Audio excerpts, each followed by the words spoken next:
खबर लातेहार से आ रही है, जहां लातेहार का अधिकतर ग्रामीण इलाका इन दिनों हाथियों के झुंड से खौफजदा है। तस्वीर ऐसी कि नेशनल पार्क में मौजूद हाथियों की तस्वीर फीकी पड़ जाए। जी हां, झुंड में 2 नहीं 4 नहीं बल्कि 27 हाथी मौजूद हैं, जिसमें बच्चे से लेकर वयस्क हाथी तक शामिल हैं। हाथियों के झुंड की ये तस्वीर चंदवा वन क्षेत्र के रूद गांव के जवाखांड की है, जहां एकजुटता दिखाते हुए ग्रामीण हाथियों को जंगल की ओर खदेड़ने में जुटे हैं। हाथियों के इस झुंड ने अब तक सैकड़ों एकड़ की फसल को रौंद कर बर्बाद कर दिया है। हालांकि राहत की बात यह रही है कि अब तक किसी भी ग्रामीण पर इन हाथियों ने हमला नहीं किया। वहीं लातेहार डीएफओ ने लोगों को झुंड से दूर रहने की सलाह दी। साथ ही हाथियों को भगाने के लिए एक्सपर्ट्स की राय भी ली जा रही है।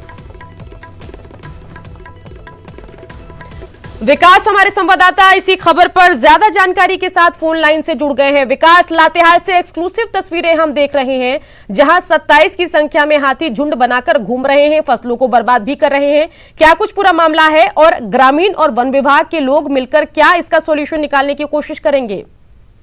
जी सुकन्या, सबसे पहले बता देना चाहूंगा कि लातेहार जिले में इस वर्ष हाथियों का आतंक काफी देखने को मिल रहा है और उससे प्रभावित ग्रामीण हो रहे हैं, क्योंकि हाथी का झुंड जिले के कई प्रखंडों में आ रहा है, उनके फसलों को चट कर जा रहा है और नष्ट कर दे रहा है, जिससे ग्रामीण काफी हताहत हैं और उनको काफी परेशानियों का सामना करना पड़ रहा है। क्योंकि एक तरफ कोरोना का मार सहने के बाद ये दूसरी तरफ हाथी का झुंड जो उनकी फसलों को बर्बाद कर रहा है, तो कहीं ना कहीं उनको काफी परेशानी हो रही है। वहीं वन विभाग के डीएफओ से बात करने पे उन्होंने बताया कि हम लोग हाथी के भगाने का प्रयास कर रहे हैं, साथ ही जो ग्रामीणों को उसका मुआवजा होता है, जो सरकारी नियम और तौर तरीके से होता है, उसको भी देने का प्रयास करेंगे। जी बिल्कुल। और इन सब के बीच ग्रामीणों से आपकी क्या कुछ बात हुई? जिस तरीके से ये हाथी फसल बर्बाद कर रहे हैं, उससे बचने के लिए वो अपने स्तर पर क्या इंतजाम कर रहे हैं? जी बिल्कुल सुकन्या, चूंकि हाथी जब भी पहुंचते हैं तो वो गांव में भी घुस जाते हैं, तो जिसके वजह से जान माल की भी नुकसान होने की संभावना होती है। उसको लेकर के ग्रामीण जैसे तैसे अपने ही व्यवस्था से टायर से या फिर अन्य तरीकों से मशाल जलाकर हाथियों को भगाने का प्रयास करते हैं। कई गाँव में तो ऐसा स्थिति हो जाता है कि उन्हें रात को पहरेदारी भी करनी पड़ती है।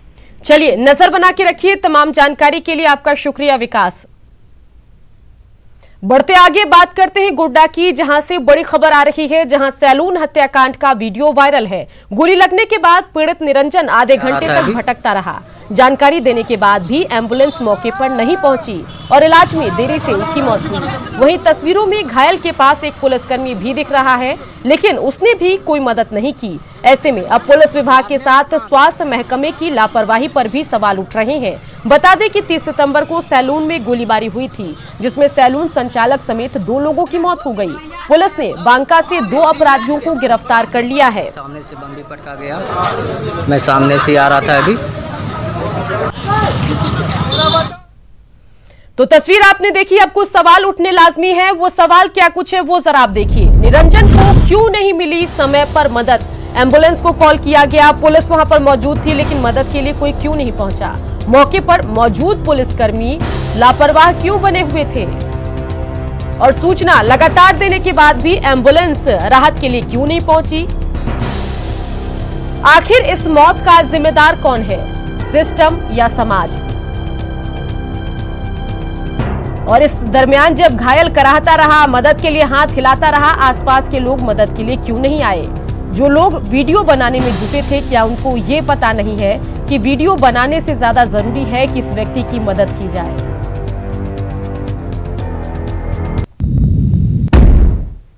रिम्स के माइक्रोबायोलॉजी लैब में बड़ी घटना वहां के स्टाफ की सतर्कता से टल गई। रिम्स माइक्रोबायोलॉजी विभाग के प्रैक्टिकल लैब में मीडियम को स्टरलाइज करने वाली ऑटोक्लेव मशीन में आग लग गई। आग की लपटें बड़े आकार लेती, इससे पहले ही अग्निशमन यंत्र से आग पर काबू पा लिया गया और बड़ा नुकसान होने से बच गया। ये मशीन पे काम चल रहा था, ऑटोक्लेव है, इस पे हम मीडिया को स्लाइज करते हैं। तो जब इसमें पावर प्लग से ज्वाइन करके जब प्रोसेस चालू हुआ इंस्टॉलेशन का, तो इसका जो सर्किट है उसमें आग लग गया अचानक। तो हमको इन्फॉर्म दिया गया, जो मीडिया मैन है मिस्टर विनय कुमार, हमको बताया गया कि इसमें आग लग गया है। जैसे मैं आया देखा कि इससे आग निकल रहा है काफ़ी तेज़, तो मैं तुरंत फायर फाइटर को ला करके इसमें खोल करके खुद से मैं इसको बुताया। झारखंड की नियोजन रीति रद्द करने के झारखंड हाईकोर्ट के आदेश को सरकार ने सुप्रीम कोर्ट में चुनौती दी। सरकार की ओर से विशेष अनुमति याचिका दायर कर हाईकोर्ट के आदेश को निरस्त करने का आग्रह किया गया। सरकार ने इस नीति के तहत अनुसूचित जिलों में रद्द की गई शिक्षकों की नियुक्ति के आदेश को भी रद्द करने का आग्रह किया। आपको बता दें कि झारखंड हाईकोर्ट की 3 जजों की बेंच ने 21 सितंबर को राज्य की नियोजन नीति को असंवैधानिक बताया था। सुप्रीम कोर्ट में सरकार की ओर से कहा गया है कि 5वीं अनुसूची में राज्यपाल को इस तरह की नीति बनाने का अधिकार है और कई राज्यों में भी ऐसी नीति लागू है। वहीं सुप्रीम कोर्ट के कुछ फैसलों का हवाला भी दिया गया। नियोजन नीति पर फैसले के खिलाफ झारखंड सरकार के सुप्रीम कोर्ट जाने पर जेएमएम ने कहा है कि पिछली सरकार की गलतियों का खामियाजा राज्य के लोगों को भुगतना पड़ रहा है और उन्हें इंसाफ दिलाने के लिए ही सरकार सुप्रीम कोर्ट गई है। वहीं कांग्रेस ने नियोजन नीति की त्रुटियों को दूर करने में सरकार के जुटने का दावा किया। इधर बीजेपी ने सरकार पर 9 महीने में काम नहीं करने का आरोप लगाते हुए सुप्रीम कोर्ट में सही तरीके से पक्ष रखने की नसीहत दी। कि 24 जिलों में उसी जिले के निवासी को नौकरी मिलनी चाहिए तृतीय और चतुर्थ श्रेणी में, परंतु इस सरकार की मंशा कुछ और थी। 11 जिलों में मध्य प्रदेश, उत्तर प्रदेश और बंगाल से लोग आकर यहाँ नियोजित हो गए।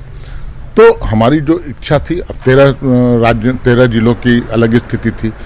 जो जिनको नौकरियां मिली उनकी नौकरियां भी जाने के कगार पर हैं, तो उनकी नौकरियां बचें, ये मंशा है राज्य सरकार की, हेमंत सोरेन जी की, और उसी के लिए इस हाईकोर्ट के आदेश को चुनौती देने का निर्णय सरकार ने लिया है। नियोजन नीति में जो इस तरह की त्रुटियां रह गई है उसको भी दूर करने का प्रयास किया जाएगा, ताकि कोई भी जो व्यक्ति है, कोई भी छात्र छात्रा हैं, वो रोजगार से महरूम ना हो। ये शिक्षक जो बहाल हुए हैं, कहीं ना कहीं उनका आजीविका पर ये सरकार चोट करना चाहती है। इसलिए मैं कह रहा हूँ कि सुप्रीम कोर्ट के अंदर सरकार को जाकर और केस को अच्छी तरह से लड़नी चाहिए, ताकि नियोजन नीति के तहत जो हमारे शिक्षक बहाल हुए हैं उनका अधिकार की रक्षा हो सके। शनिवार के दिन रिम्स के केली बंगले पर नेताओं की भागदौड़ जारी है। दक्षिण गेट पर मीडिया की मौजूदगी के बाद बिहार से पहुंचे तमाम आरजेडी नेता आमतौर पर बंद रहने वाले पश्चिम गेट पर नजर आए, लेकिन जैसे ही न्यूज 18 का कैमरा पश्चिम गेट पर पहुंचा, वहां भी भगदड़ की स्थिति पैदा हो गई। पश्चिम गेट पर हालात का जायजा लिया संवाददाता संजय कुमार सिन्हा ने। रिम्स के केली बंगले पर आज भी राजद नेताओं का लुका छुपी का खेल जारी है। हम इस समय खड़े हैं रिम्स के पश्चिमी गेट पर। आप देख सकते हैं कि जब दक्षिण गेट पर मीडिया की मौजूदगी हुई तो वहां से तमाम नेता हटकर पश्चिम गेट पर आ गए और यहां पर पश्चिम गेट पर काफ़ी ज़्यादा भीड़ थी। लेकिन जैसे ही न्यूज 18 की टीम पश्चिम गेट पर पहुंची तो आप तमाम नेता यहाँ से भी हट गए। आप देख सकते हैं कैमरे पर कि पश्चिम गेट का ताला खुला हुआ है। नेता यहाँ से पर्ची दे रहे थे। यहाँ पर तमाम देख सकते हैं कई नेता, यहाँ बिहार नंबर की गाड़ियाँ भी लगी हुई है। कई नेता यहाँ पर खड़े हैं। हम नेताओं से बात करने की कोशिश करेंगे। मुलाकात करने के लिए आज शनिवार था, आए थे, मुलाकात नहीं हो पाया तो इस गेट को प्रणाम किए। हम लोग भगवान मानते हैं, उसको प्रणाम किए और चल दिए। देखा कि लालू जी को लेकर राजद नेताओं में कितनी श्रद्धा है। नेताजी सुनबे किए हैं, हम लोग इसी के लिए आए हैं, दर्शन करने के लिए।